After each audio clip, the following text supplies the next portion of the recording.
Hello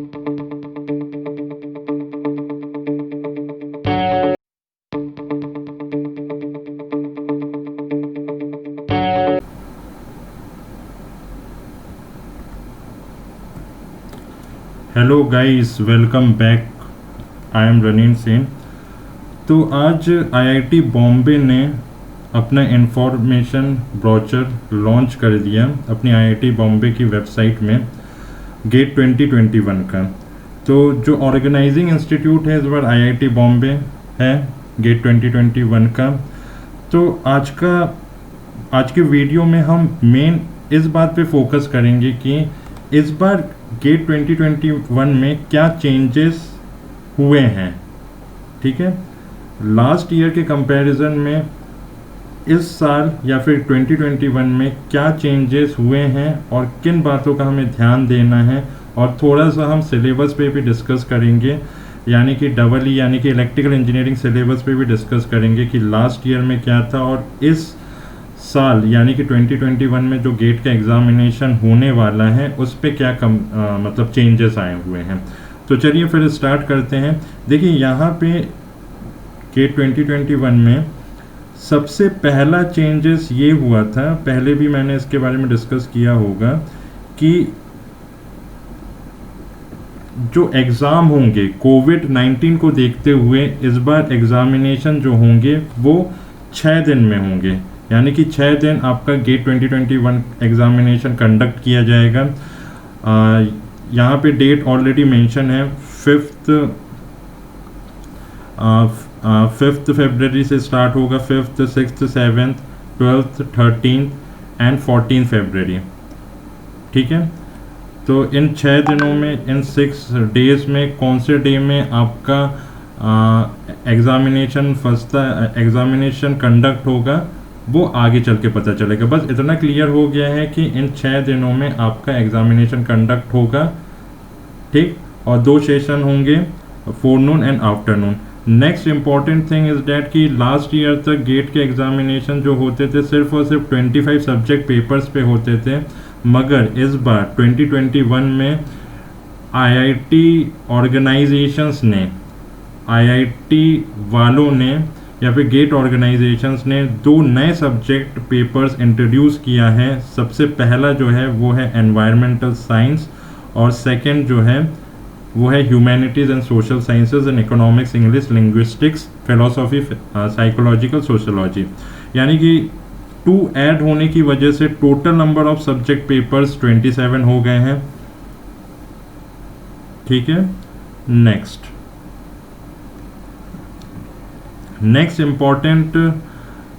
important बात ये है, जस्ट अ मिनट।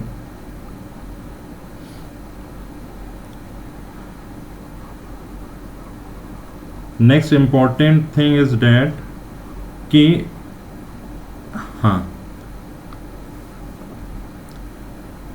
कि इस बार जितने भी पेपर्स होंगे गेट 2021 में, क्वेश्चंस के जो पैटर्न होंगे, क्योंकि लास्ट ईयर तक क्या होता आया था कि क्वेश्चन के जो पैटर्न्स थे वो मल्टीपल चॉइस क्वेश्चंस या फिर न्यूमेरिकल आंसर टाइप क्वेश्चंस होते थे, मगर इस बार 3 पैटर्न रखा जाएगा। पहला है आपका multiple choice questions, out of 4 options आपके कोई एक ऑप्शन करेक्ट होंगे, that is called multiple choice question.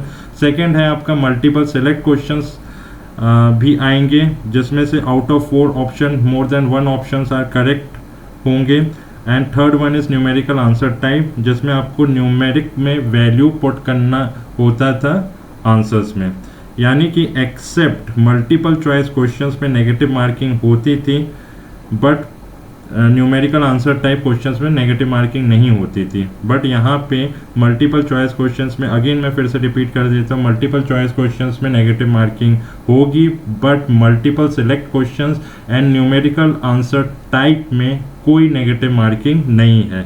तो ये एक इम्पॉर्टेंट पॉइंट आप लोग नोट करके रखिए। नेक्स्ट चलते हैं हम।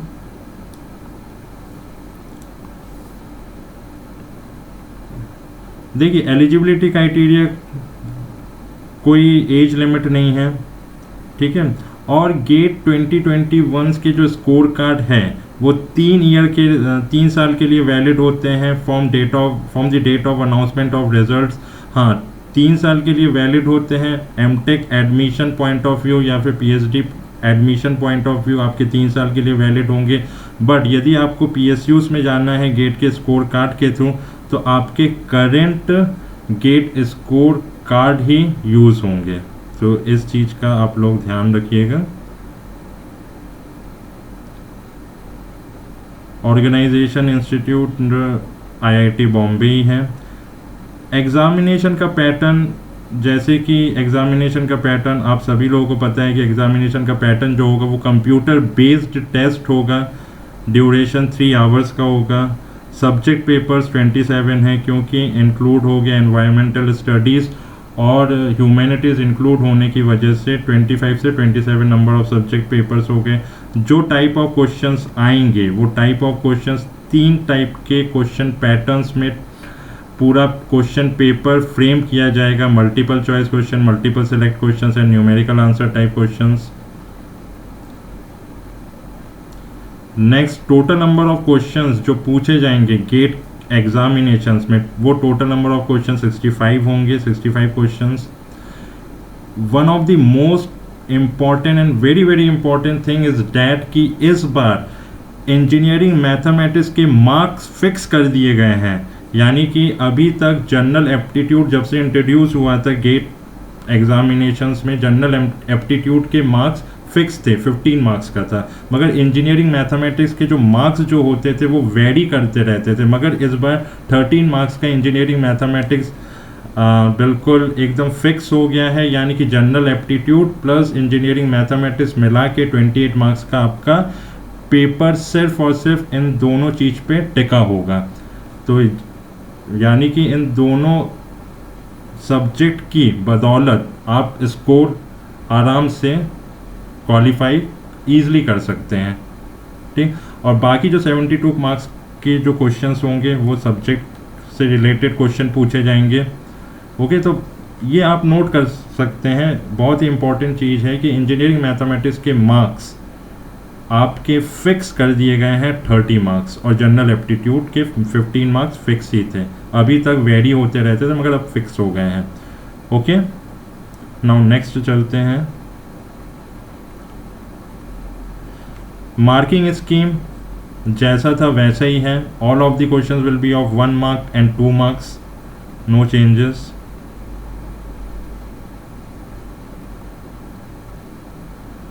और इस टाइप से मार्क्स डिस्ट्रीब्यूशंस दिया हुआ है। मतलब जनरल एप्टीट्यूड्स के मार्क्स फिक्स रहेंगे आपके 15, और रेस्ट ऑफ द मार्क्स यानी कि 85 मार्क्स में आप यदि 13 मार्क्स भी यदि निकाल देते हैं तो यानी कि 72 मार्क्स में आपको सब्जेक्ट के से रिलेटेड क्वेश्चन पूछा जाएगा। ओके, चलिए नेक्स्ट चलते हैं।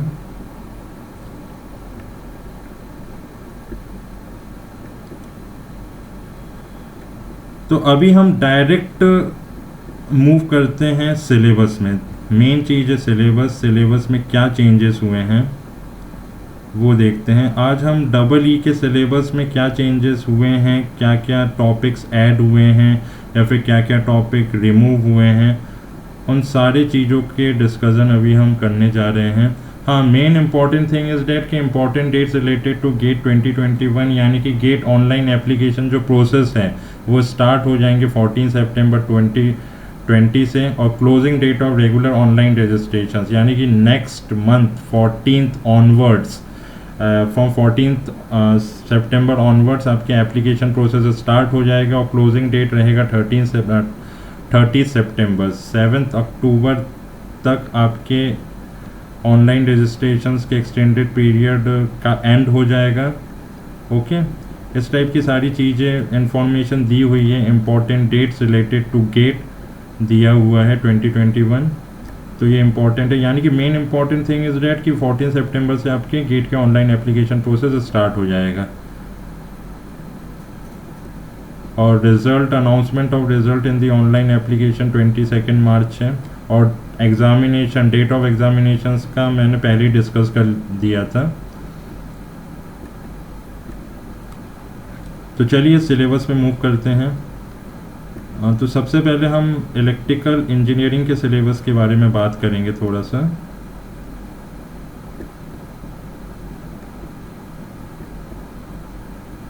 और दूसरी बात मैं ये कहना चाहता था कि इस बार गेट एग्जामिनेशंस में आप एक से ज़्यादा सब्जेक्ट पेपर्स में आप अपीयर हो सकते हैं। जो कि इलेक्ट्रिकल इंजीनियरिंग बैकग्राउंड से हैं वो चाहे तो आप electrical engineering background subject paper के साथ साथ ईसीई के सब्जेक्ट पेपर में भी अटेम्प्ट कर सकते हैं, या फिर इंस्ट्रूमेंटेशन सब्जेक्ट पेपर में भी आप अपीयर हो सकते हैं। यानी कि कोई भी 2 सब्जेक्ट पेपर में आप अपीयर हो सकते हैं। ये एक नया चेंजेस आया है, और जिसमें आपका स्कोर अच्छा होगा वो आप स्कोर कार्ड ईज़िली यूज़ कर सकते हो।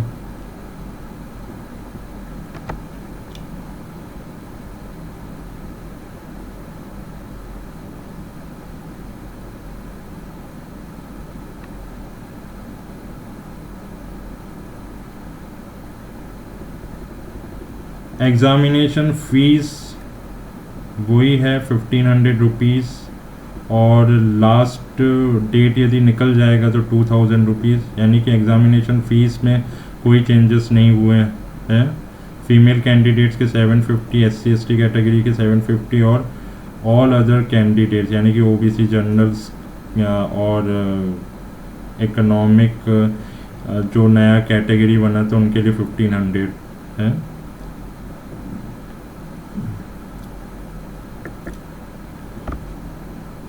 चलिए सिलेबस में थोड़ा सा नज़र दिया जाए।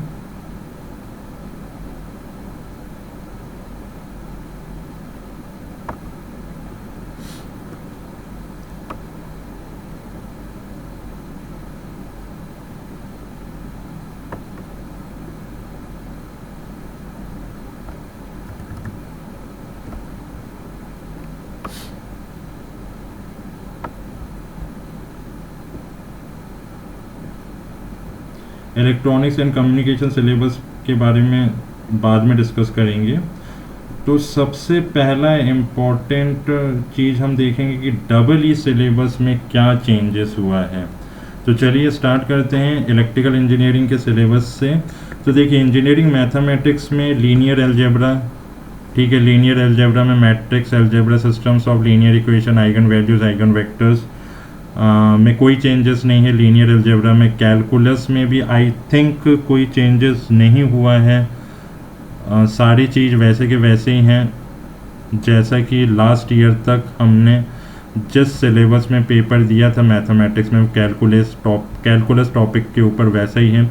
डिफरेंशियल इक्वेशन भी सेम है। Complex variables, probability and statistics, all the syllabus of engineering mathematics are same if we are going to compare from last year. So यहाँ पे मेन इम्पॉर्टेंट थिंग ये है कि न्यूमेरिकल मेथड, देखिए ध्यान से सुनिए, न्यूमेरिकल मेथड्स और ट्रांसफॉर्म थ्योरी रिमूव कर दिया गया है इंजीनियरिंग मैथमेटिक्स सिलेबस से। यानी कि अब आपको न्यूमेरिकल मेथड्स और ट्रांसफॉर्म थ्योरी पे ध्यान देने की ज़रूरत नहीं है। लास्ट ईयर तक न्यूमेरिकल मेथड्स में solutions of non linear algebraic equation, single and multi step methods for differential equations, ये सब सिलेबस में था। Fourier transform, Laplace transform, jet transform, transform theorem theory जो मैथमेटिक्स में कवर होता था वो भी था। बट एक चीज़ मैं कह देना चाहता हूँ कि यदि आप इलेक्ट्रिकल इंजीनियरिंग बैकग्राउंड से हो तो आपको Fourier transform, Laplace transform, jet transform, ये सब आपको सिग्नल्स एंड सिस्टम्स में ऑलरेडी पढ़ना ही होता है, ठीक है। बट एक राहत की बात यह है कि न्यूमेरिकल मेथड्स को रिमूव कर दिया गया है। नेक्स्ट चलते हैं। देखिए इलेक्ट्रिकल सर्किट्स में नेटवर्क ग्राफ, नेटवर्क एलिमेंट्स में ideal voltage, current sources, dependent sources, RLC, M elements, network solutions methods, ये सब हैं आपके इलेक्ट्रिकल सर्किट्स में। और थ्योरम्स में यदि हम बात करें, Thevenin's, Norton's, superpositions and maximum power transfer theorem, transient response. देखिए यहाँ पे नेटवर्क थ्योरम्स में एक चीज़ ध्यान देने वाली बात है कि लास्ट ईयर तक रेसिप्रोसिटी थ्योरम इंक्लूड था। लास्ट ईयर तक जैसा कि मैं देख पा रहा हूँ कि लास्ट ईयर तक रेसिप्रोसिटी थ्योरम इंक्लूड था, बट इस बार इंक्लूड नहीं है। तो रेसिप्रोसिटी थ्योरम को नेटवर्क थ्योरम से रिमूव कर दिया गया है। ठीक है, तो मेन इंपॉर्टेंट थिंग कि रेसिप्रोसिटी थ्योरम आपका रिमूव हो चुका है नेटवर्क सर्किट से, या फिर इलेक्ट्रिक सर्किट या सर्किट थ्योरी से। ठीक, बाकी चीज़ें देखते हैं। हाँ, दूसरी चीज़ ये है कि ग्राफ थ्योरी जो हम सर्किट थ्योरी में पढ़ते हैं वो भी नहीं है, तो उसमें भी ज़्यादा ध्यान देने की ज़रूरत नहीं है। वो टॉपिक भी रिमूव कर दिया गया है। ग्राफ थ्योरी, रेसिप्रोसिटी थ्योरम, ये टॉपिक्स आपके रिमूव कर दिए गए हैं। ठीक, नेक्स्ट आते हैं इलेक्ट्रोमैग्नेटिक फील्ड्स में। इलेक्ट्रोमैग्नेटिक फील्ड्स में सिलेबस वैसा ही है जैसा कि लास्ट ईयर तक था। Coulomb's law, electric field intensity, electric flux density, Gauss law, divergence. तो इलेक्ट्रिक मैग्नेटिक फील्ड्स में कोई चेंजेस नहीं है। नेक्स्ट सिग्नल्स एंड सिस्टम्स में आते हैं। तो सिग्नल्स एंड सिस्टम्स में भी जैसा कि मैं देख पा रहा हूँ लास्ट ईयर के कंपैरिजन में, लास्ट ईयर तक के सिलेबस के कंपैरिजन और इस साल के सिलेबस के कंपैरिजन में, तो सिलेबस रिमेन्स सेम। तो सिलेबस सेम है, इसमें भी कोई चेंजेस नहीं है। जहाँ तक application of Fourier transform, continuous time Fourier series भी है, फोरियर सीरीज़ रिप्रेजेंटेशंस कंटिन्यूस में भी है, डिस्क्रीट टाइम में भी है। तो इसमें भी कोई चेंजेस नहीं है सिग्नल्स एंड सिस्टम्स में।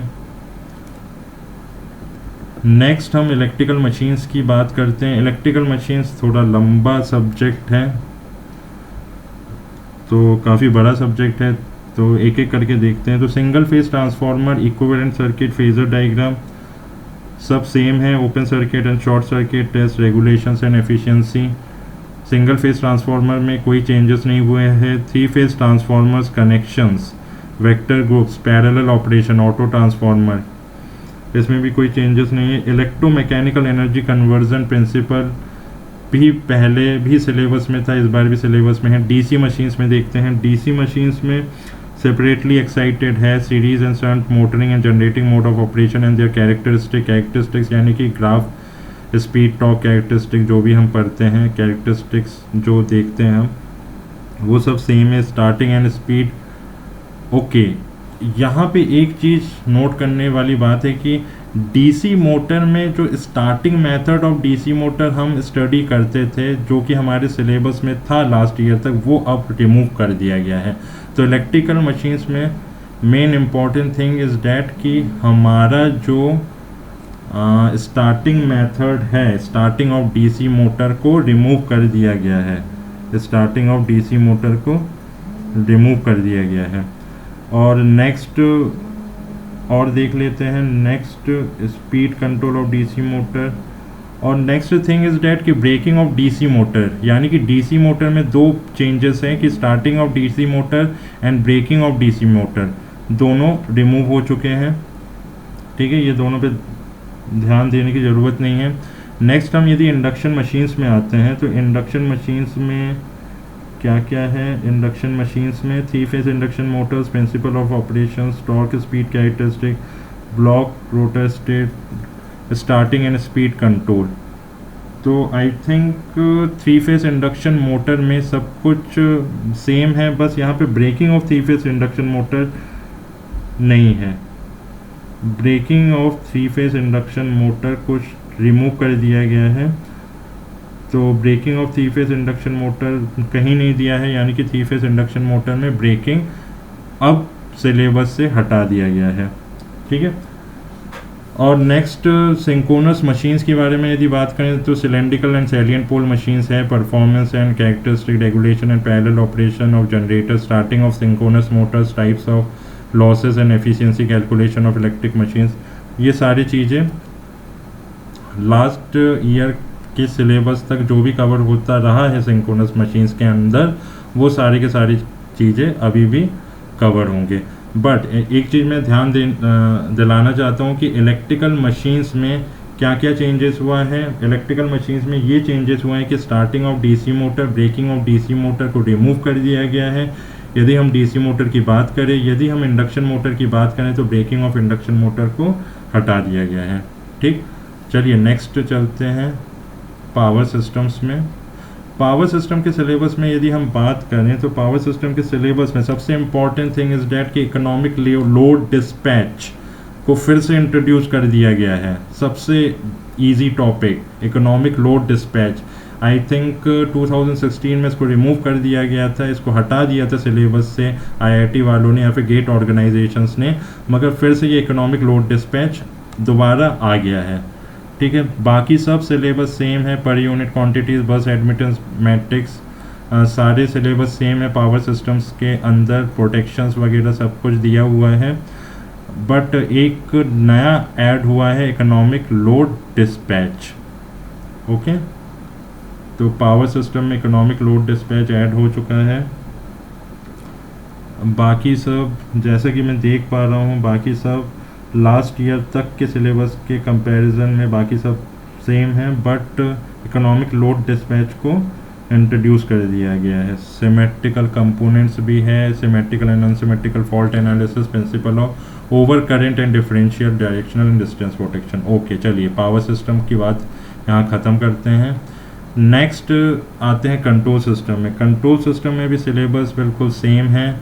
Mathematically modelling and representation of system, feedback, transfer function, block diagrams and signal flow graphs, transient and steady state analysis of linear time invariant system, stability analysis using Routh, Hurwitz and Nyquist criteria, सब कुछ same दिया हुआ है। Bode plots, root. हाँ, इस बार क्या हुआ है कि इलेक्ट्रॉनिक्स एंड कम्युनिकेशन इंजीनियरिंग के सिलेबस में कंट्रोलर्स हटा दिया गया है, बट ये गलत फहमी में नहीं रहना कि डबल ई के सिलेबस में भी हटा दिया गया होगा। डबल ई के सिलेबस में still controllers are present in the syllabus of control system, तो कंट्रोल सिस्टम के सिलेबस में अभी भी प्रेजेंट है। इसलिए बिल्कुल भी ऐसा मत सोचिए कि कंट्रोलर ईसी से हट गया है तो हमारा डबल ई से भी हट गया होगा। ठीक है, इलेक्ट्रिकल एंड इलेक्ट्रॉनिक मेजरमेंट्स में bridge and potentiometer, measurements of voltage, current, power, energy and power factor, instrument, transformers, digital volt meters and multimeter, phase, time and frequency measurement, oscilloscope, error analysis. ठीक है, syllabus बिल्कुल same है जैसा था। Analog and digital electronics में my dear friends main important चीज़ यहाँ पे नोट करने वाली बात है कि माइक्रो प्रोसेसर को रिमूव कर दिया गया है। जो हम लोग पढ़ते रहते थे 8085 माइक्रो प्रोसेसर, वो अब हट गया है। 555 टाइमर भी हट गया है। तो इन सब चीज़ों पे बिल्कुल टेंशन लेने की ज़रूरत नहीं है। माइक्रो प्रोसेसर पूरी तरीके से हट गया है। एनालॉग में फुल फोकस दीजिए, डिजिटल इलेक्ट्रॉनिक्स में फुल फोकस दीजिए, है ना, इनमें ध्यान दीजिए। तो एनालॉग एंड डिजिटल इलेक्ट्रॉनिक्स का थोड़ा सा बोझ इन्होंने हटा दिया है 8085 माइक्रो प्रोसेसर को हटाकर या फिर 555 टाइमर को हटाकर। तो जो भी मैं कहते जा रहा हूँ कि क्या ऐड हुआ है, क्या रिमूव हुआ है, वो सब आप नोट करते चलिए। नेक्स्ट यदि हम पावर इलेक्ट्रॉनिक्स की बात करें, एज सच पावर इलेक्ट्रॉनिक्स का सिलेबस वही है जो पहले था, तो इसमें कोई चेंजेस नहीं है। VI characteristic of firing, IGBT, DC to DC converters, सब कुछ सेम है, जैसा पहले था वैसे ही है। तो this all about the syllabus, new syllabus of electrical engineering. तो हमने कंपेयर करके देखा, मैंने सारी चीज़ें बता दिया है कि क्या चीज़ ऐड हुआ है, क्या चीज़ रिमूव हुआ है। ठीक, बस एक कोई चीज़ की कमी अब रह गई है, तो वो कमी ये है कि आप लोग डेली प्रिपरेशन में ध्यान दीजिए। डेली जितना आप टाइम अभी तक देते आ रहे थे उससे थोड़ा डबल टाइम निकालिए अपने लिए और मेहनत करिए। ठीक है, बस एग्ज़ाम धीरे धीरे दिन बीतता जाएगा, महीने बीतते जाएंगे और कब टाइम आ जाएगा एग्ज़ामिनेशन का हमें पता भी नहीं चलेगा। और आपको इस बार बहुत अच्छा आपको स्कोर करना है। तो all the best to all of you. तो नेक्स्ट वीडियो में हम मिलते हैं।